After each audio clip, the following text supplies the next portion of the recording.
I only want to do these once a week, and I'm already way over my quota.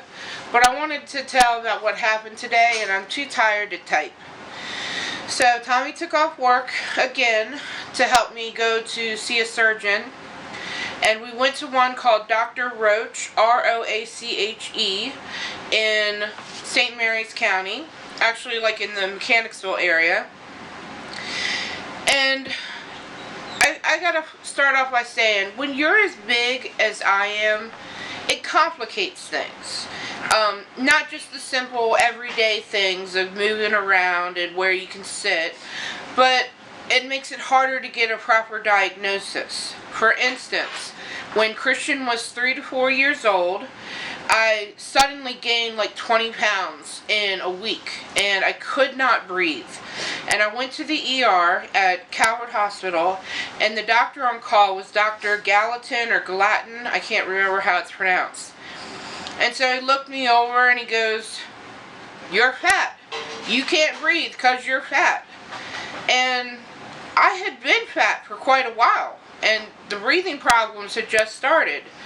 So we went home, and I was horrified. I didn't know what to do. I couldn't even go to the bathroom without being completely winded. So a couple days later, we ended up going back. We got a different doctor, and he told me that there was fluid all around my lungs. He didn't diagnose it as pneumonia because it wasn't on the lungs, but it was in my chest cavity around my lungs. And so they pulled off some fluid and they sent me home, and I was so much better for about 3 days. Then I couldn't breathe again. I went back, so this time they did a full search, and it turned out that I had cirrhosis. And there was so much scar tissue that my liver was filling up my entire body cavity with fluid. And so they had to go in and do something called a pigtail, and they took off 2 gallons of fluid from my body. And ever since then I've been on diuretics because I have liver disease. It helps me. But it's all because I didn't listen to him telling me that I'm just fat, that I finally got a diagnosis and didn't die. So fat complicates things. So I go to the doctor today, and it's actually a house, which is interesting. It's very old school. And I go back there, and Tommy went out to the car real fast to get my insulin kit because I have my list of medications in there. And so while he's out, the guy's feeling the lump on the back of my neck, and he said, "What makes you think it's a cyst?"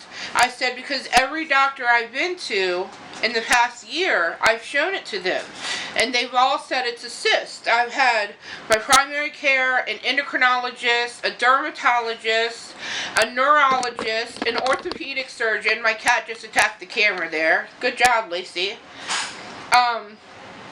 Every single doctor I've seen has told me, first of all, that it's a cyst, and second of all, that it's no big deal. But the problem is, it's causing me a lot of pain, so it is a big deal. So we've been on a search for the last 2 days to find someone. We ended up with Dr. Roache. He looks at it and he goes, "It's not a cyst." I said, "What?" He goes, "No, it's not a cyst." I said, "All these doctors told me it's a cyst." He said, "Well, they're wrong. It's not a cyst." I said, "What is it?" "Well, it's not easy to say this, but you're fat."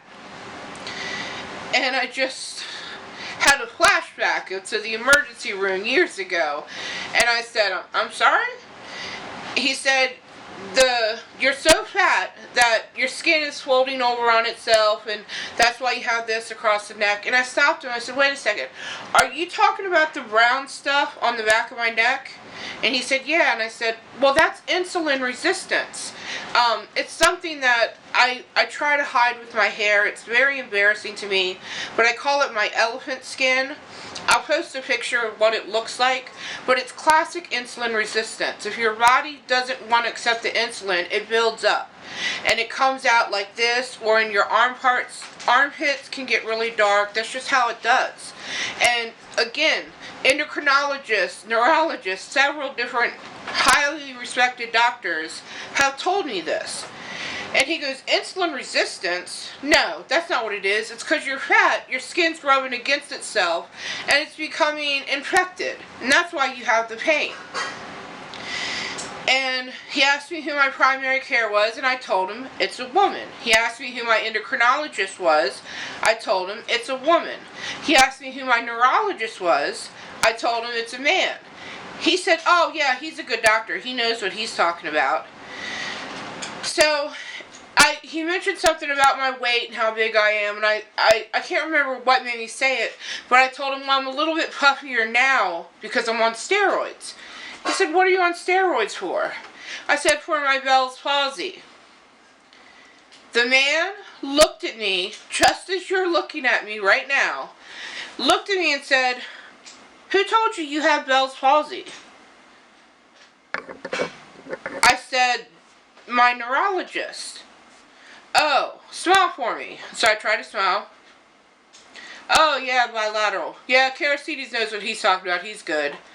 I forgot to mention to him that one of those doctors that said this was a cyst was Caracides, the one that he respects. He told me I need to lose weight. I'm eating far too many calories. I think he estimated I must be eating 10,000 calories a day. I don't know where he got that from. And I'm not going to lie, I do overeat sometimes. It's an issue I have. What's more important is I eat the wrong things. I'm a sucker for carbs. But I have been on the Atkins diet, Weight Watchers, a calorie counting diet. And no matter how I restrict myself, my sugars stay high. So even though I'm part of the problem, what I eat is part of the problem, it's not the whole problem. My body does not know how to use insulin. And it's not something I can change. That's why I'm seeing all these specialists to try to fix it. So he just flabbergasted me. And Tommy and I on the way home were just laughing. I said, we just kept saying, who told you have Bell's palsy? The guy didn't even notice that my face doesn't move when I talk. He ended the thing telling me that I need to eat less, I need to exercise, I know that, and I need to get a real doctor. Yeah, so that was $40 wasted, but Tommy and I had a great laugh about it, and it was fun because I could feel the corners of my mouth pulling up a little bit as I'm trying to smile, but it's very frustrating. And, but, high side, I went to the pool today, my first day going.